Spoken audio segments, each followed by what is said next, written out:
সকলের দৃষ্টি আকর্ষণ করছি। আশা করছি সকলেই সুস্থ আছেন, ভালো আছেন। একটা বিষয় নিয়ে বেশ কয়েকদিন যাবৎ গ্রুপে লেখালেখি হচ্ছে। একটা বিষয় যে ডকুমেন্টস আসলে বাই নামে কিভাবে পাঠানো যায়, অথবা ডকুমেন্টসের নাম কিভাবে দেওয়া যায়, এবং একটা মেইল আসলে কিভাবে পাঠাতে হয়। এটা নিয়ে বারবার বলার পরেও আমরা অনেকেই ডকুমেন্টসের নাম ছাড়া শুধুমাত্র ক্যাম স্ক্যানার দিয়ে স্ক্যান করে ওখান থেকে শেয়ার দিচ্ছি। সেক্ষেত্রে ক্যাম স্ক্যানার লেখা থাকে ফাইলের নাম। অথবা অনেকেই বারবার বলার পরেও শুধুমাত্র পিকচার উঠে পাঠিয়ে দেন জেপিজি ফরম্যাটে, এবং পিকচারটাও হয় অ্যাব্রো থ্যাব্রো টাইপের। যেমন এটা যদি আমি এখন স্টেটমেন্ট ধরি, তাহলে এরকম করে অনেকেই ধরার পরে এরকম করে ওঠান, এরকম বাঁকা থেকে যায়। অথবা এইরকম করে ধরার পরে এরকম করে ওঠান। আসলে এরকম করে সঠিকভাবে হয় না। আপনি ফ্ল্যাট একটা জায়গা নেবেন, অথবা টেবিলের উপর রাখবেন, বিছানার উপর রাখবেন। এবার সোজা রাখার পরে মোবাইলটা এদিক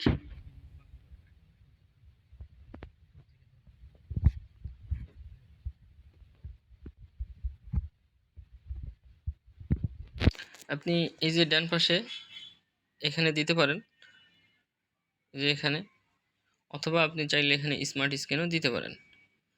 তো আমি মূলত প্রত্যেকটা ডকুমেন্টস যেহেতু আলাদা আলাদা, আমি স্মার্ট স্ক্যান দিয়ে দিই। স্মার্ট স্ক্যান দিয়ে দিলে আমি যদি এটাতে ধরি, এই ডকুমেন্টসটাতে এভাবে ধরি, এই যে পুরোটা চলে আসতেছে সমান, কিন্তু এখানে একটু ভাঁজ আছে। মনে করেন যে এখানে আমি আরেকটু ভাঁজ দিলাম, যদি একটু পাখা করে দিই, এই যে এই জায়গাটা কিন্তু একটু পাখা বেশি করে দিলাম। দেওয়ার পরে আমি যদি এখান থেকে বিষয়টা স্ক্যান করে ফেলি, পিকচারটা উঠায় নিলাম, দেখেন আমার কিন্তু এটা সোজা হয়ে গেল মোটামুটি।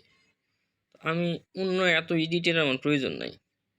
আমি জাস্ট এই যে রাইট সাইডে নিচে এই যে টিক চিহ্ন আছে, এখানে টিক চিহ্ন দিব। ওকে, আমার হয়ে গেল। এই যে উপরে দেখেন ক্যাম স্ক্যানার লেখা আছে, এখানে আমি চেঞ্জ করব। অথবা আমি যখন এখানে স্মার্ট স্ক্যান দিব, অথবা ক্যামেরা দিয়ে স্ক্যান দিলাম, এই যে দেওয়ার পরে আমার একটু সময় নিল। নেওয়ার পরে এই যে উপরে দেখেন ক্যাম স্ক্যানার 3/22/2025 11:56। তো এখানে আমি ক্লিক করব। করার পরে আমি এখানেই নাম লিখে ফেলব।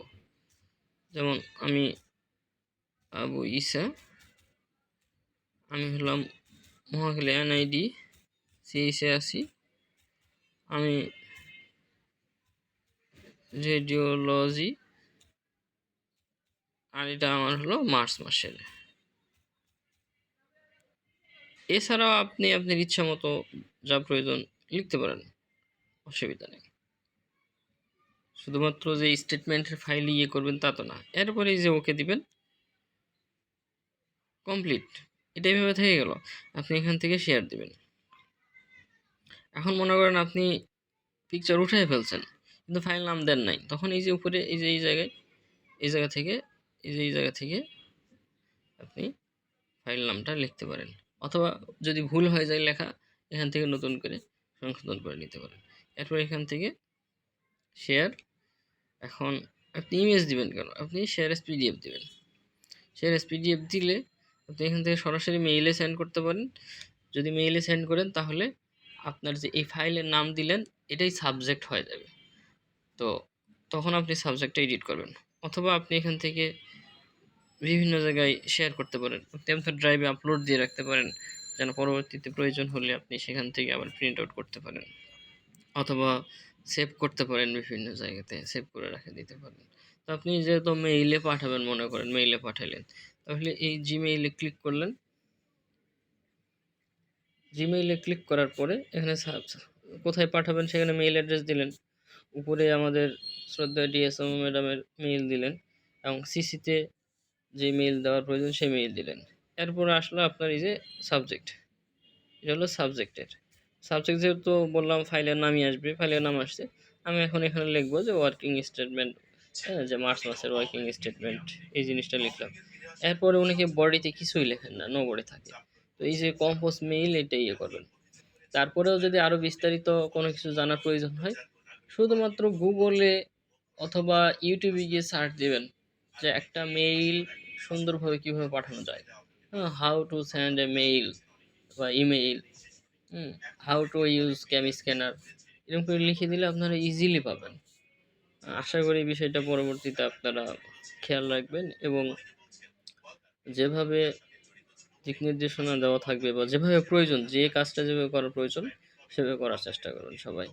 আমরা তারপরেও যদি বুঝতে অসুবিধা হয় তাহলে পরস্পরকে সর্বোচ্চ সহজ দেওয়ার চেষ্টা করবো ইনশাআল্লাহ। থ্যাংক ইউ সবাইকে।